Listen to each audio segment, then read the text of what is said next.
Hey everyone, welcome back to the SCPT show. We're here for episode 2, and today's topic is the SAD diet, FAD diets, and different nutritional approaches. First off, just want to start with a little disclaimer that I am not a nutritionist or a registered dietitian. I am, though, an exercise science student, and nutrition is part of our curriculum, and I'm a trainer, and I've been in the fitness space for a little while. Training and nutrition really does go hand in hand, so I do my best to make sure and do my own research on the topic and stay informed. And this is just I'm going to provide you with the facts of some of the different FAD diets out there and the SAD diet. And I'm also going to provide some of my opinions on this topic, so I will be very clear as to when I am providing which. This is by no means any sort of recommendation or anything to try any sort of diets. I just want to kind of expand your guys' vocabulary when it comes to these different diets so that when people like influencers talk about them, you know what they are talking about. All right, so without further ado, in the title is the SAD diet. So the SAD diet is not a very commonly used term, but it stands for Standard American Diet. So the SAD diet is defined as a modern dietary pattern affecting American adults and children across the United States with long-term damaging health consequences. By definition, the standard American diet consists of ultra-processed foods, added sugar, fat, and sodium. So, what does the standard American diet consist of? Fried foods, grain-based desserts, processed foods, refined grains, and sugar-sweetened beverages. A typical day in the life of a standard American diet would be skipping breakfast altogether, going to the office, then having a donut, lunch break, going out to lunch, getting some fast food from like McDonald's. That would be a burger, fries, and a soft drink. And then for dinner, probably like a pizza, maybe a vegetable, maybe not. And then dessert every night being like a cake, cookies, something like that. Also likely processed, definitely not likely made at home. So the standard American diet is one of the biggest reasons for some of the obesity crisis right now, and it's been able to get its rise because of the expansion of fast food restaurants, the availability of processed foods, grocery stores putting all their processed foods right in the middle and having the healthier foods on the outside, which makes it more appealing to buy the processed foods when you're walking through the aisle. This also happens through the availability of food through like DoorDash, because in lots of urban places you don't actually have to leave your house to get this food, and just increasing amounts of convenience with standard American diet food because it doesn't involve having to cook. You just get to go on your phone, order DoorDash, and then it shows up to your door. So those are some of the reasons for the rise of the standard American diet, and I'm sure there's many more, especially including how hyper-palatable these foods are and how some brands even have nutrition scientists finding ways to make these foods so hyper-palatable that you become addicted. So that's the standard American diet, and let's break that down. So today's topic is FAD diets. So FAD diets, you know them, you've seen them before. These are diets that just kind of rise in popularity for a little bit and then sort of fade out. Some examples would be diets like the keto diet, Atkins diet, paleo diet, Mediterranean diet, South Beach diet, things like that. So, for example, these diets tend to work for one very key reason. The reason is that they are not the SAD diet. So it doesn't matter if you pick any of those FAD diets. They all have lots of things in common, even though they're very different, that make them better than the SAD diet. For example, all these diets focus on eliminating the processed foods and forcing more people to cook at home. Now, this may not seem like a big deal, but it is, trust me. So if I wanted to make a burger at home, the highest calorie, by worst I mean least nutritious. The least nutritious burger that I could make at home cannot even come close to rivaling In-N-Out or McDonald's or Burger King or any of those places in terms of calorie density and least amount of nutrition. For example, if I was to make a burger at home, I would have my ground beef, I would have some cheese, I'd have a bun, vegetables for sure, including, I definitely wouldn't cook it in any oil because ground beef has enough fat that you don't really have to. However, conversely, if you go to the burger place, you're going to find that the burgers are probably cooked in oil, which adds about 100 to 200 extra calories without even blinking an eye or having a noticeable taste difference.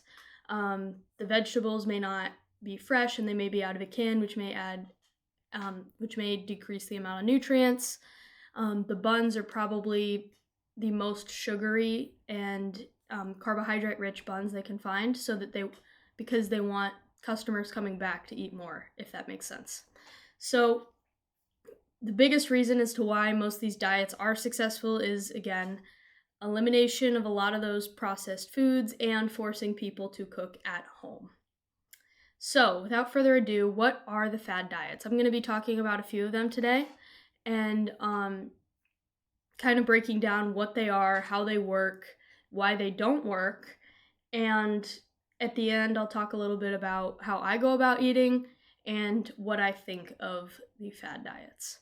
So the fad diets I'll be talking about is the keto diet, the paleo diet, the Mediterranean diet, the carnivore diet, a vegan diet, and 1 meal a day and or intermittent fasting. So first up is the keto diet. The keto diet is short for ketogenic diet, which is because the goal of the keto diet is to be in a state of ketosis. So the way that the keto diet achieves this is by cutting carbohydrates out or really limiting the amount of carbohydrates in your diet. Your body does not have the glucose or glycogen fuel to run off of because the body prefers to burn carbohydrates as fuel rather than anything else. So by eliminating the carbohydrates, your body begins to create ketones, which become the new fuel for your body. So the goal of the keto diet is to go into a state of ketosis and stay there and lose fat while you are there. Now this can be very effective for weight loss. However, it should be noted that the keto diet was first developed for epilepsy patients and not really as a weight loss thing. For some people, it can work. Especially those that are not really prone to eating a bunch of carbohydrates and tend to prefer foods that are have a little bit more fat and protein in them. However, the keto diet is very restrictive because there's lots of foods that you cannot eat, and that makes it very difficult to stick to, which is why some people who lose the weight just put it all back on when they go back to their standard American diet or when they reintroduce carbs, because they don't really teach the body how to burn fuel when eating carbohydrates. Also, carbohydrates are pretty important. They're really important for your brain, and they're also very important for exercise fuel because if you don't have carbohydrates, your workouts aren't going to be quite as good, I guess, until you've been in keto for a while. But still, I always suggest getting the most out of your workouts, so definitely having some carbohydrates before then. All right. The next diet that we're going to talk about is the vegan diet. Now, this is not necessarily a fad diet. This is more a pattern of eating. Now, the truth is that all diets are patterns of eating. It's very inaccurate to say I'm going on a diet because what you eat every day is a diet. So my diet this morning is gonna be some eggs and some coffee and some water. So I'm not on a diet, but what you eat every day is a diet. The definition of diet is what an organism eats in a day, or a typical eating pattern. So vegan, again, none of these are necessarily diets, but these are patterns of eating that people adopt for the purpose of weight loss, and that's how I will be talking about them. So vegan, there's lots of reasons that people go vegan, including like environmental reasons, animal cruelty, things like that, and weight loss. So today, just strictly talking about the weight loss stance for vegan. So vegan diets can be successful because they actually eliminate a lot of fat. So animal products tend to have a lot of fat, like eggs, steaks, things like that. That doesn't necessarily mean that the fat is bad for you at all, but the truth is that 1 gram of fat has 9 calories to it, where a gram of carbohydrates or protein has 4 calories to it. So by eliminating some of this macronutrient group, the vegan diet puts you into a calorie deficit, which is how people lose weight. So also, vegan obviously means no animal products, so that makes it pretty hard to get protein on the diet. Protein sources are pretty much limited to legumes, tofu, and tempeh. This is not always something I would recommend, especially if you've got a history of breast cancer in your family, because over consuming tofu, like having a lot of tofu every single day, may not be great if you have a history of breast cancer in your family. However, if you do not and you want to try vegan, then it could work. But the thing is that the vegan diet essentially forces you to cook at home more, which is why it is successful, because it's very hard to go out to fast food places and find vegan food. Although with the rise of Beyond Beef and companies like that, that's actually not as healthy of an option as cooking at home.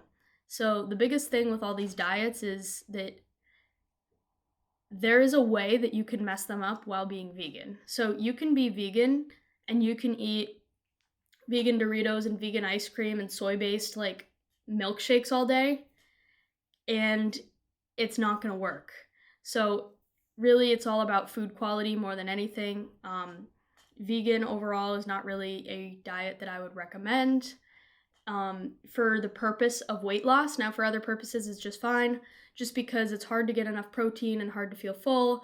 And then it's very easy to go pick up those things like vegan ice cream, vegan chips, things like that.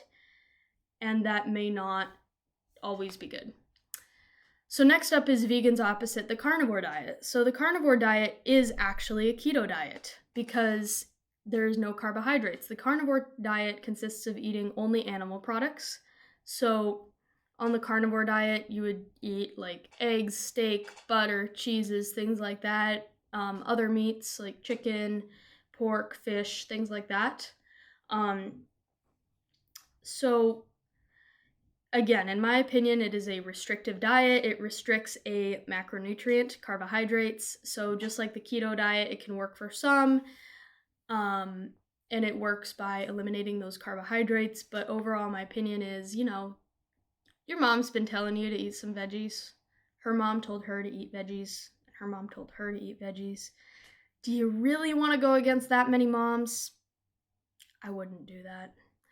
But if you try the carnivore diet and it does work for you, I'm not going to be against it, if I'm being honest. It's definitely a good way to get your protein in. You won't be lacking in protein, which I think gives it the slight edge over a vegan diet. But overall, I mean, if it was me, I'd pick something with some more carbohydrates and include some veggies.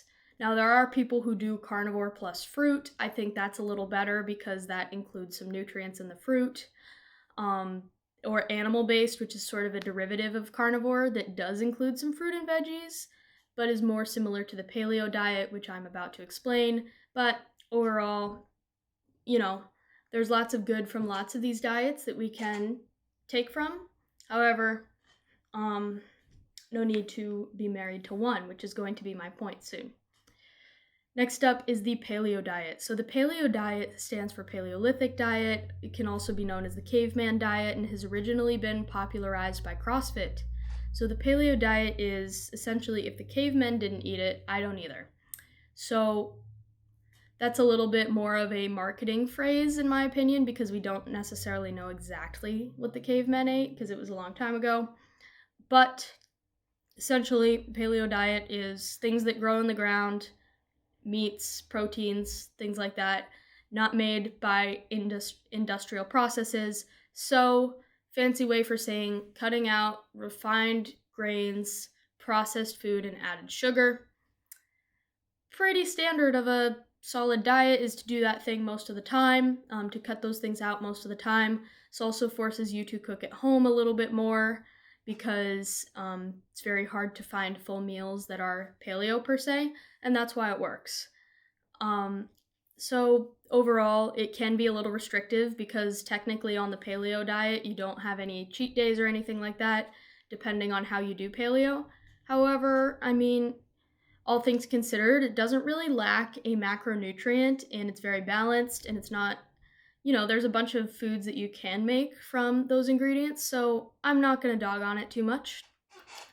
Next up is the Mediterranean diet. So the Mediterranean diet it consists of eating the way the people in the Mediterranean do. So it's very much based on a lot of heart-healthy fats, which that's a whole other topic that I'll get into on another podcast. But the Mediterranean diet is essentially focusing on foods like grains found in the Mediterranean, like quinoa and couscous. Fish is a main protein source, and poultry with a little bit of red meat here and there. Olive oil, because the Mediterranean diet thinks olive oil is very important to health. Lots of fruits and vegetables, and again, just carbohydrates that are Mediterranean style, so it'd be more like pita bread rather than pasta, if that makes sense. So again, the Mediterranean diet is very similar to the paleo diet. Mediterranean diet and the South Beach diet also have lots of similarities in the eating pattern, so I'm going to kind of lump them together here. So the way that these diets work is that they essentially eliminate the processed foods because you're not really going to find Mediterranean meals if you go to McDonald's. If you want a Mediterranean meal like salmon salad and quinoa, you're going to have to really cook it at home. So that's the big kicker here, is cook at home. So again, Mediterranean diet I think can be a good diet as well, especially if you like fish and food from that region. It can be great. Only a few things I will caution against. A lot of people who do the Mediterranean diet encourage putting olive oil on everything. That should be really much in moderation because only 1 tablespoon of olive oil is about 91 calories, and that can add up really, really quick if you're not careful. So I would ensure to make sure you're monitoring how much olive oil you're using, especially if your goal is weight loss. Additionally, if you don't like fish, the South Beach diet or Mediterranean diet really isn't going to be for you. And additionally, it's a little bit of a marketing thing, I think as well, because the whole Mediterranean deal and diet, it seems a little bit like a catchphrase similar to the paleo diet, when it could be simplified and say, hey, most of the time I'm going to eat fish, vegetables, whole grains. It could be a little simplified, but if you want to do one of these diets, I definitely don't discourage it. I think it's a healthy diet. The only thing I would say is include some balance. So, don't be afraid to eat the foods that you want, even if they're not from the Mediterranean, in moderation. I mean, that's what I'd say to most of these diets, really. So, next up is OMAD and intermittent fasting. OMAD stands for 1 meal a day. Intermittent fasting, that means kind of fasting in intervals. So, the OMAD diet is where you're going to eat 1 meal a day. There's lots of ways that people do OMAD and intermittent fasting. Some people do OMAD like every day of the week and only eat 1 meal a day every day. Other times people do OMAD across a more spread out period, such as like doing an OMAD day once a week, twice a week, something like that. Same thing with intermittent fasting. Some people do like a 16-hour fast once or twice a week, or only eating between the hours of like 2 p.m. and 8 p.m. There's really lots of different ways to skin the cat there. So the OMAD diet, why does it work? So these two diets, and I'm going to call them time-restricted diets. These time-restricted diets do work for some people because they limit the window in which you can consume food. So if there's a smaller window of time when you can consume food, you can't eat as much because it's very hard to eat 4,000 calories in one sitting, whereas over a day, it's not too difficult to do. So,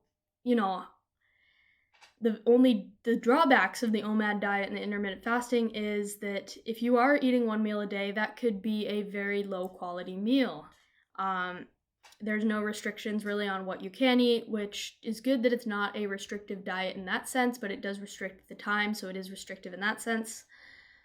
But the biggest thing is it's all about how you do it. Just like all these diets, it's all about how you do it. Because you can do OMAD and go out to eat and get McDonald's and pizza and Cheesecake Factory all in one sitting. And I promise you that you are not going to get the results that you're wanting if that's what you're doing. So, same thing with intermittent fasting. If you're only eating between a certain window, if all that food is processed food, then it's not going to work for you. But if you're somebody that, doesn't get too hungry all the time and tends to eat maybe twice or less in a day anyway, then this could be something to try. But I just don't know that it's all too special, especially considering that you could very easily just, make some better choices instead of having to worry about what times you're eating. So with that, that's wrapped up kind of all the current fad diets that I'm going to talk about. So next thing is I am going to talk about how I go about eating. So I wouldn't say that I follow any diets specifically, but I would say that I do have a distinct eating pattern. So I like to focus on protein. I like to try and get 1 gram per pound of body weight a day, or even a little more. And then kind of fill in the rest of my calories with some good quality carbohydrates and fats. Or sometimes eating a little bit of fun food as well, because if a diet doesn't allow you to have food that you enjoy, you're not going to stick to it, and it's not a good diet. So what I like to do is I like to eat I like to eat nutritious food 80% of the time and other food about 20% of the time. So I don't necessarily have set days where I cheat, kind of like The Rock has a cheat day. I don't really do that. I just kind of go with the flow. If I really want something that's not the most nutritious, then I'll have it. I'm also going to be mindful of it. So let's say I ate a burger from like Five Guys last night. I'm probably not going to go out for fast food again this week, but maybe next week I'll go out for some fast food, but maybe opt for something a little better, like maybe Chipotle. So I'm not crazy about it, but I definitely do enjoy the foods that I like. I don't restrict what I eat at home. I don't avoid pasta or bread or any of those things. I just like to make sure that I do get that protein in first and then kind of monitor from there. I think I don't have too much of a appetite for too many sweets, or chips or anything like that. Again, if they're there, I'll eat them. I'll have a few of them, but I do try and kind of control how much, in a sense. If my mom makes dessert, I'm definitely gonna eat it. I'm not gonna be like that. If my mom makes dinner, absolutely eating it every time. Also, my mom makes really good dinners, really high quality dinners, so I never have to worry about anything like that. Pretty much, yeah. So I'm focusing on cooking at home because that is the common denominator between diets that work, is cooking at home. So if anything's home cooked, I don't fret about it. Again, if I'm having a home cooked burger, I don't fret about it. So that's how I kind of like to go about eating. I like to go with sort of a style of moderation, but tracked moderation. Because a lot of people like to say, oh, moderation. Okay, well, today I'm gonna eat the cereal in moderation. And then for lunch, I'm gonna have the pizza in moderation. And then for dinner, I'm gonna have the burger in moderation. Oh, I'll have a dessert, because, moderation. And kind of repeating that every day. Whereas, everything in moderation, including moderation. So when doing that moderation approach, I do recommend sort of having an eye on when you're pulling that moderation card to, you know, have some of those processed foods. So what I kind of like to do is I kind of like to make little circles. I like to make little notes of when I'm eating, what meals are on target and what meals are off target. So kind of like a little circle right here, just like that.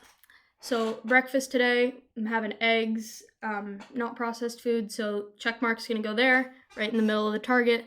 Now let's say for lunch I go out and have some processed food from like a fast food place. That's gonna be a little check mark outside the circle.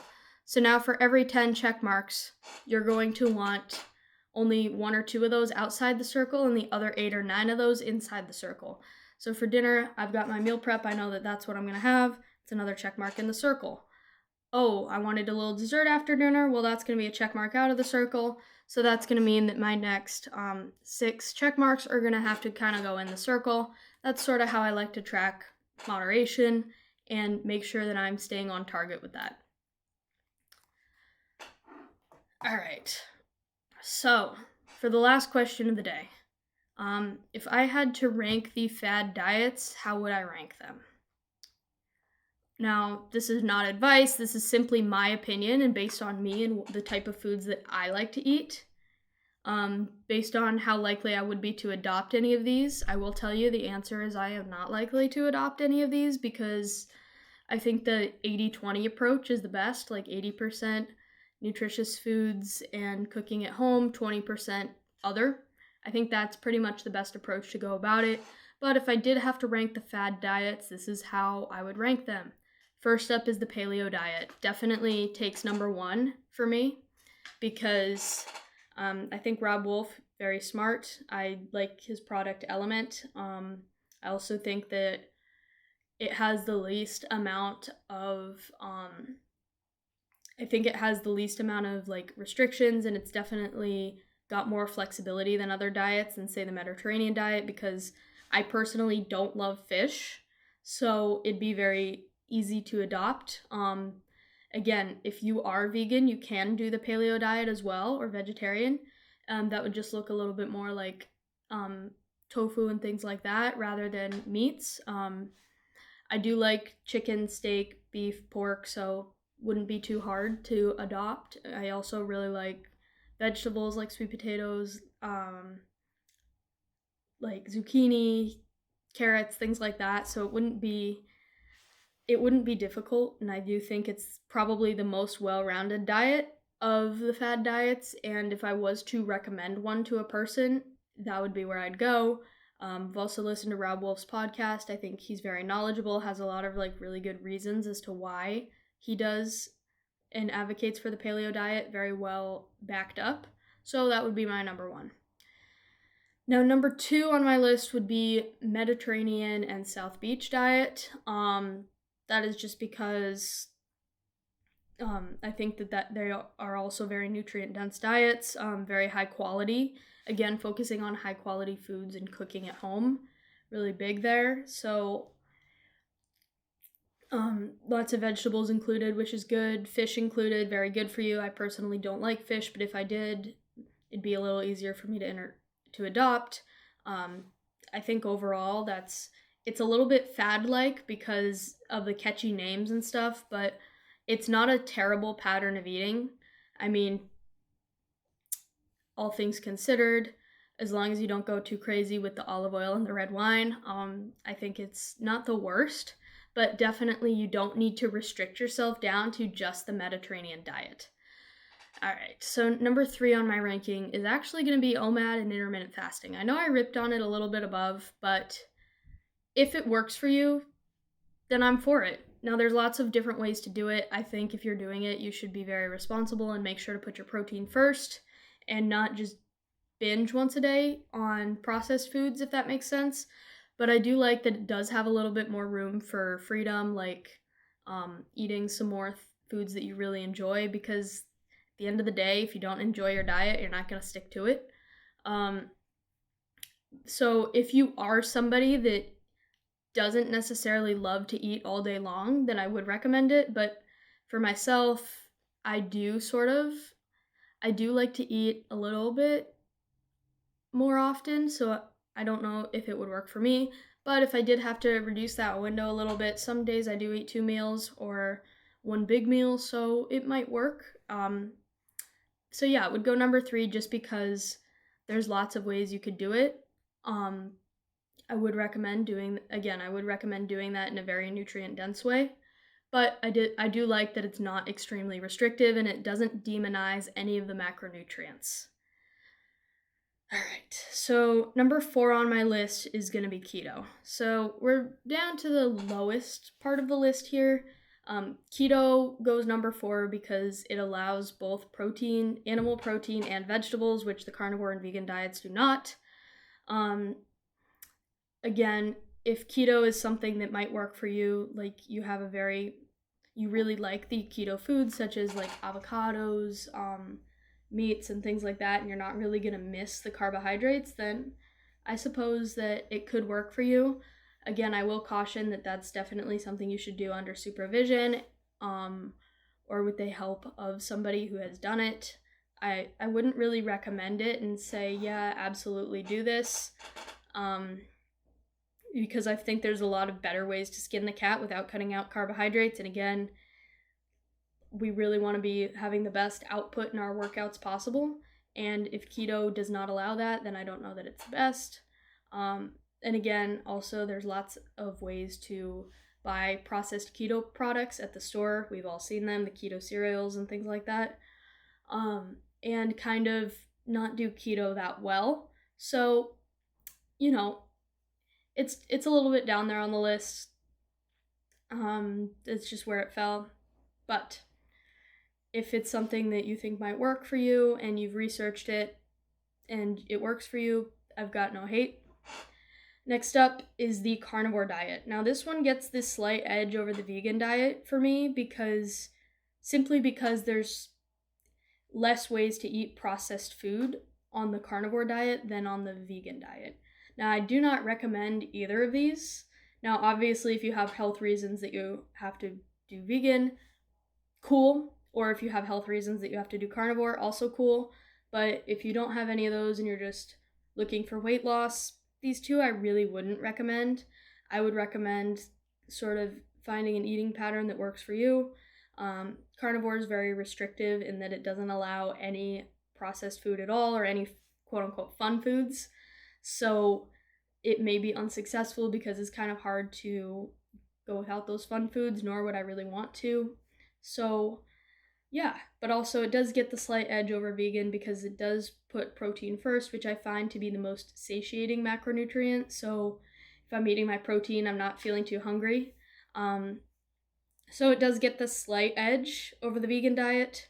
Again, in terms of weight loss, not in terms of health or anything else that I am talking about. This is just in terms of successful weight loss. Now, last is the vegan diet. So the vegan diet goes last for me simply because, number 1, it can be a little difficult to get enough protein in on the vegan diet to be satiated. Number 2, there's lots of vegan products that are processed and are not going to benefit your weight loss journey. And it could be very easy to say, oh, I'm vegan. And if you're doing it from a sense of weight loss, it can be very easy to eat those processed foods that mimic the animal-based processed foods that we have. So again, it's all about how you do it, not really the diet itself, but considering the kind of lack of protein and the ability and all of the vegan processed foods available, I'd say that kind of goes to the bottom of my list. Now, you could say vegan diets are beneficial for lots of other reasons. Absolutely, but from a weight loss standpoint And especially if you like eating animal products like proteins, steaks, chicken, things like that, I would not recommend this for you. So yeah, that is how I rank the diets. But overall, my closing message is just, if you're looking for a diet, just kind of monitor your own habits and see where we can improve those instead of going on necessarily a diet. So I would suggest really honing in on what you're eating, when you're eating it, possibly start keeping a food journal, or again, like this little circle thing I showed you, like how many checks are in the circle, how many checks are out of the circle, really trying to stay with 80% home-cooked nutritious foods and 20% other. Now, another big suggestion that I'm going to leave you with is the biggest theme of these diets are cook at home. So the biggest theme that I am leaving, the biggest takeaway from this is that if you want anything that you would consider a fun food, just make it at home. Homemade pizza is great. Homemade burgers, also great, because you can control what's going into those. Homemade burgers are actually pretty high in protein and can be pretty nutritious, especially if you put a bunch of veggies on them. And those homemade pizza and burgers can even qualify to be check marks right here in the middle as well. It's just really, we want to eliminate the amount of ultra processed food we're eating. And really try and focus a little bit more on cooking at home and just monitoring that a little bit. And again, cook at home, cook at home, cook at home. So that's what I'll leave you with. I hope you enjoyed today's talk a little bit about the FAD diets and the SAD diet. So again, cook at home, just make some improvements on the SAD diet. Don't follow that, and it will work out for you. I just wanted to kind of put the vocabulary out there a little bit for you so that there's a little more understanding of these terms. And yeah, overall, I think it's super important to be mindful of what you're eating and your nutrition, but there's no need to adopt any of these FAD diets. Just do better than what the SAD diet does and cook at home. I will see you in the next episode, and I want you all to go have a great day and have a great meal. See ya.